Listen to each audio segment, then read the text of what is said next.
Reka mbaramutse nanabaha ikaze mwese banywanyi bacu mukunda kandi mugakurikira amakuru n'ibiganiro dutambutsa kuri chaîne ya YouTube ya ICTV. Nisheni bashikiriza amakuru atandukanye bavugwa agezweho irya nino kuri rino genekerezo rya 22 z'ukwezi k'umunani umwaka w'2025. Tubazaniye amakuru yihuta na amakuru adasanzwe.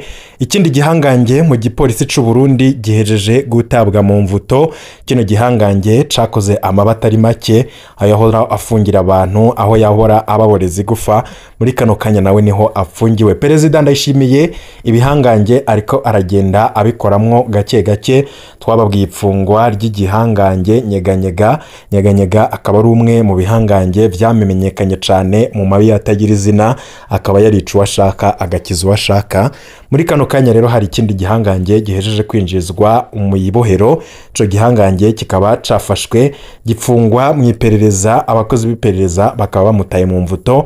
Ivyo yagirizwa ndetse nico yo bapfa na Perezida Ndayishimiye turaza kubigaruka ko muri ano makuru. Uyu nawe nta wundi numwe mu bakomeye mu nzego z'umutekano, uyo akaba ari General de Brigade Bertin Gahungu. Ubu turiko turavugana akaba apfungiwe mu iperereza ry'u Burundi aho yahora apfungira abandi, ubu nawe niho ariko arapfungirwa. Amakuru adushikira nuko bitamworoheye ivyo yapfuye na Perezida Ndayishimiye ndetse n'imvo zoba ziratumye afatwa, nivyo toza kugaruka ko muri ano makuru. Muri kano kanya duhejeje kuronka wayo tarafyonda kuri subscribe ofyonda ko kugira igihe cose turaje turaronka amakuru, urajonka notification ko dushize ko bishasha maze umenye vyinshi biriko bigenda bivugwa. Perezida Ndayishimiye arabandanya kwikura ko ibihangange, abandanya kwigiza kure abahoze ari ntakogwa ko ku ntwaro ya Petero Nkurunziza, akiyegereza abagenzi biwe ndetse bamwumva. Muri kano kanya inkuru ihejeje kudushikira ni ifungwa rya General de Brigade Bertin Gahungu apfungiwe mu iperereza. Izina rya Bertin Gahungu ni izina rizwi mu mabi menshi cyane yaranze ubutegetsi bwa CNDD-FDD. Akaba yaranarongoye iperereza mu gihugu hagati irizwi nka DDI hagati ya Ruhuhuma ndetse na Munyonyo mu mwaka w'2015. Uyo Bertin Gahungu yarongoye iperereza, none ubu nawe iryo perereza yarongoye nyene riramupfunze. Ni mu kiringo iperereza ryinshi ryanyuruje kandi ryaboreje igufa abatari bake, ni ukuvuga nyene kuva hagati ya Munyonyo ndetse na Ruhuhuma mwaka w'2015 yararongoye iryo perereza. Ni ikiringo iperereza ryishe ndetse ryananyuruje kandi ryanaboreje igufa abatari bake. Amasoko atandukanye aremeza ko General de Brigade Bertin Gahungu yaraye mu gasho k'iperereza hafi ya Cathedrale Regina Mundi. Iyi nzu y'iperereza iri mu gisagara ca Bujumbura ni kamwe mu gasho gakorerwamwo amabata y'izina, na gasho kicigwamwo abantu, na gasho gapfungirwamwo abantu bakabugwa irengero imiryango yabo ntisubire kubakubita ijisho, na gasho kaberamwo ibintu bitangaje. Benshi banavuga ko ako gasho ari kamwe mu busho buteye ubwoba ngaha mu gihugu c'u Burundi, ariko gasho muri kano kanya Bertin Gahungu yisanzemwo. Ako gasho ni hamwe nyene uyo Bertin Gahungu yahoze yononera ubuzima bw'abandi, niho nawe ubu ngubu apfungiwe. Ayo makuru nyene akaba avuga ko n'abamugendanira bahagaritswe bakaba baraye mu gasho kuri police judiciaire Bujumbura, no kuvuga bahora bamugendanira bajejwe umutekano wiwe nabo bafashwe kimwe nawe. Bertin Gahungu yavuzwe mu mabi menshi cyane, aho tugira tugaruke kuri amwe mu mabi yaranze intwazangabo mu gipolisi. General de Brigade Bertin Gahungu. Ndakwibutse ko ukurikiye amakuru kuri ICTV wayo tarafyonda kuri subscribe wabanza ugafyonda ko kugira igihe cose turonse amakuru urajwa mu bambere bashikegwa nayo. Iri zina rya Bertin Gahungu, izina ry'intwazangabo mu gipolisi, ryamamaye cyane muri Ndamukiza mu mwaka w'2007 aho yari imbere mu bahagaritse Honorable Hussein Rajabu yaraherutse kubogozwa mu mabanga y'umukuru w'umugambwe CNDD-FDD. Uko kwezi nyene Bertin Gahungu yavuzwe mu kuboreza igufa witwa Evariste Kagabo. Uyo akaba yarabohewe akabido kuzuye amazi ku bihimba vyiwe vyirondoka, ashirwa umugozi mwizosi bamuniga aho hose rero kwari kugira yemere kwagiriza ibinyoma Hussein Rajabu. Ico gihe Bertin Gahungu yavugwa ko ari mu bashutse, ari mu bubatse irementanya ryose ryakorewe Hussein Rajabu yahoze ari umunyamabanga mukuru w'umugambwe CNDD-FDD.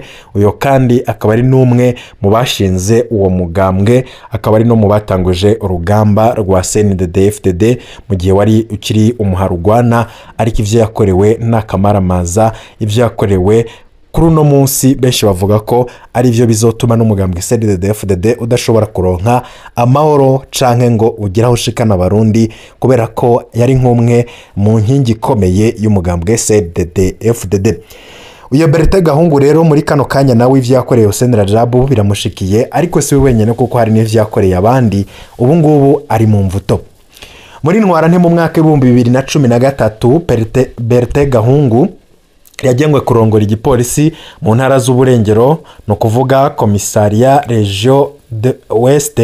ni gutyo rero muri ntwarante mu mwaka w'2014 Bertin Gahungu yabaye mu bateguye igitero ku ngoro y'umugambwe MSD mu Kinindo, aho hafatiwe abanywanyi benshi cyane ba MSD, barakubitwa barapfungwa imyaka itari mike kubera akarenganyo ndetse no kutihanganira na mu vya politike. muri Ruhuma mu mwaka w'2015 Bertin Gahungu yagengwe kurongora iperereza mu gihugu hagati DDI.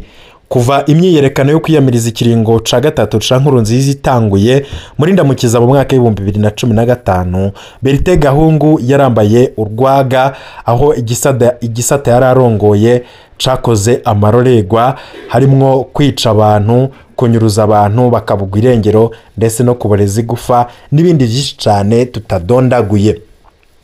muri Myandagaro mu mwaka w'2015 Bertin Gahungu akaba yarahagarariye abariko barakubita Buyoka, umumenyesha makuru wa RFI Esdras Ndikumana ku cicaro gikuru c'iperereza i Bujumbura. ico gihe nyene Bertin Gahungu avugwa ko ariwe yakoze inama yapanga igandagurwa rya Mutama Petero Karaveri Mbonimpa arongoye ishirahamwe APRODH. Mbonimpa akaba yararashwe, Imana irakinga. n'uno munsi Mbonimpa akaba ari umwe mu basigiye ubumuga n'ico gitero cagomba kumwica, ariko Imana igakinga. uyu rero akaba muri kino gihe ari mu buhungiro kubera agatotezo ndetse no gwanko yagiriwe n'umugambwe CNDD-FDD. uyo Bertin Gahungu akaba ari umwe mu bagize uruhara ndetse no mu gutegura ico gitero cari cigendereye kwivugana Mbonimpa. ivyo rero akaba ari ibintu bitazokwibagirwa muri kahise ku Burundi. muri za 2018 aho nyene muri Myandagaro 2015 niho Bertin Gahungu avugwa ko yarongoye abapolisi bahagaritse uwitwa Dieudonné Ntiburumunsi. inyuma y'iminsi mike ikiziga ca Dieudonné Ntiburumunsi catowe mu Maramvya. ayo ni amabi nayo atagira izina uyo Bertin Gahungu avugwamwo. muri za 2018 Bertin Gahungu akaba yarabonetse ku mbuga ngurukana bumenyi atukana bidasanzwe na Wirinyamitwe bagirizanya ubuhemu. zimwe mu mbuga zavugwa ko zikoreshwa na Bertin Gahungu zikaba ziri muzigishije urwanko rw'amoko. ntivyabujije ko muri 2019 Bertin Gahungu yahawe kurongora police judiciaire. ibindi biriko biravugwa cyane no gucanamwo n'intwaro ya Ndayishimiye, aho benshi bibaza uyo Bertin Gahungu ariko aziriki. Perezida Ndayishimiye yasanze Bertin Gahungu arongoye police judiciaire. muri Kigarama 2020 Perezida Ndayishimiye yaradugije Bertin Gahungu ku ipete rya General de Brigade mu gipolisi. mu mwaka wakurikiye Bertin Gahungu yarungitswe gukorera mu buserukizi bw'u Burundi i New York muri ONU. muri 2023 umuhungu wa Bertin Gahungu yiga muri Iskamu, ni ishuri ry'intwaramiheto mu Burundi. iyo nawe akaba yitwa Sulietona Izere Paul Plinere, akaba yarahagaritswe n'iperereza yagirizwa ko ari mu bishe umupfasoni Rosine Irakoze mu Kamenge. ifatwa rya Paul Plinere ryarababaje cyane Bertin Gahungu, aridoga ko ivyo byose vyabaye kubera yari kuri y'igihugu. ubu ngo ntawakoze ubundi ngo ko ntawokoze ku muhungu wiwe kuko ari umwana w'igihangange kandi avuga rikijana. Muri Rusama mu mwaka w'ibihumbi 2025 General de Brigade Bertin Gahungu akaba yaratumwe ko gutaha ubutarariye mu Burundi agaruka adahejeje ikiringo ciwe. Mu minsi yakurikiye hari inyandiko nyinshi ku mbuga ngurukana bumenyi zigwanya ubutegetsi bwa Perezida Ndayishimiye zivugwa ko ari za Bertin Gahungu. Hari abamushirako nk'urubuga rwitwa Imbwa Itukura, bivugwa ko urwo rubuga goba rugwiwe. Ni urubuga rukoreshwa cyane kuri Twitter yahoze muri kino gihe yitwa X. Rwama rero rwamenye amabanga y'ubutegetsi bwa Ndayishimiye, akabazwi nk'umuntu yagiye arakoresha imbuga ziriko ayandi mazina kugira tokane kuri Twitter. Ivyo yagiye aravyagirizwa nabo mu butegetsi nyene. Ikindi kandi twakwibutsa nuko iyo Twitter account yitwa Imbwa Itukura ni imwe muri Twitter zivuga cyane kandi zigwanya umwe mu bakozi ba Perezida Ndayishimiye, Apotre Sidore Mbayahaga amabanga yiwe menshi ndetse n'ukuntu ubutegetsi bumukoresha akaba yaragiye akunda gushigwa ahabona niyo Twitter account yitwa Imbwa Itukura. Sidore Mbayahaga nawe akaba taragiye amworohera abe na gatoya, baragiye bakunda guterana amajambo. Vyumvikana ko rero harimo ikibazo gikomeye hagati y'abakozi ba Perezida Ndayishimiye ndetse n'abamwiyonkoye ko. Ivyo rero yagiye aravyagirizwa nabo mu butegetsi ko akoresha izo Twitter kugira agende aravuga amabanga atari make y'ubutegetsi. Ntawuzi ko ari byo byatumye Bertin Gahungu ahagarikwa. Ico bikoze Bertin Gahungu ari mu butegetsi bwa Perezida Ndayishimiye bwikeka rwose ko babugwanya bari mu nzego. Twababwiye ko hari benshi bari mu butegetsi bwa Perezida Ndayishimiye bagwanya ubwo butegetsi baburimwo, ariko Perezida Ndayishimiye bikaba bitamworohera kumenya abamugwanya n'abatamugwanya, nubwo hari abazi ariko akaba adashobora kubakura mu mabanga kubera ko abona ko abakuye mu mabanga coba ikibazo gikomeye cyane ndetse n'ubutegetsi bwiwe bwo babusambutse. Mwaramwumvisha ubwiwe n'abavuga ati ndazi ko hari abangwanya bagomba ko ibintu biyangara, ariko nzogumana nabo kandi nzahangana nabo ndi kumwe nabo muri ubwo butegetsi. Bertin Gahungu akaba yaragomvye kwivugana ubuzima bwa Pacifique Ninahazwe mu mwaka wa 2015.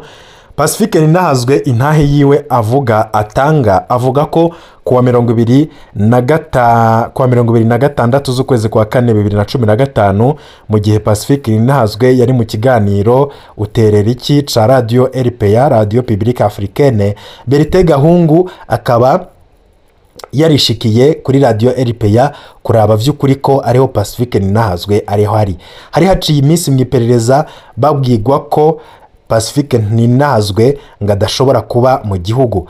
Aho kuri RPA Bertin Gahungu yarahaje aca arasubira inyuma kurondera umutahe wo gufata Pacifique Ninahazwe. Acagaruka asanga ahavuye. Mu minsi yakurikiye yagumye aronka makuru avuga ko Bertin Gahungu yagendana umutahe wo kumuta muri yompi.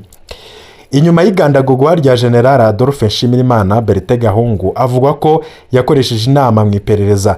Muri iyo nama harafashwe ingingo yo kwica Pacifique Ninahazwe, basanga ntibazi iyo yanyikiye, baca rero bavuga Vital Nshimirimana nawe baramubura. Niho bahitamwo kwica Petero Karaveri Mbonimpa. Imana irahinyuza irakinga ntihasiga ubuzima. Ubuzima ngo ni ishure ridasanzwe rya kaminuza. Uwahoze yica agakiza uyu munsi arabarizwa aho yahoze akubitira abandi. Wabonye Bertin Gahungu mu myaka iheze ntiyopfuye yibajije ko nawe nyene yopfungiwe mu kibanza cagenewe abo yisabansi b'igihugu. Nitumwipfurije gukubitwa nk'uko yakubise abandi, nitumwipfurije kubohwa akabido kuzuye amazi ku magara nk'uko yabikoze abandi, nitumwipfurije kurenganywa nk'uko yarenganije abandi. Nimba hari icaha yagirizwa amategeko nakore. Ivyo yarakwiye kubazwa vyo ni byinshi, ariko ntitwiteze ko ari vyo yafatiwe. Abamufashe bakaba basanzwe nabo ari vyo bakora, ahubwo harimo kunyenyurana kudasanzwe ndetse n'ibindi bibazo biri mu butegetsi ndani. Ivyo nivyo biriko biratera impari ndetse no kutumvikana mu bihangange. Ico bikoze hano makuru turabandanya kuyakora ko amatohoza umwanya ku mwanya turagenda tubashikiriza iziraba zigezweho nkuko twabashikirije inkuru za Nyeganyega Moise arakaza. Turabandanya no kubashikiriza izindi nkuru zose zivugwa mu bihangange. Wipfuza kurajuwa mu mbere bashikirwa n'amakuru n'ibiganiro dutambutsa, urafyonda kuri subscribe maze twashira ko inkuru karonka notification ko dushize ko bishasha, mukanya tuze guhura tubashikiriza ibindi bishasha bigezweho.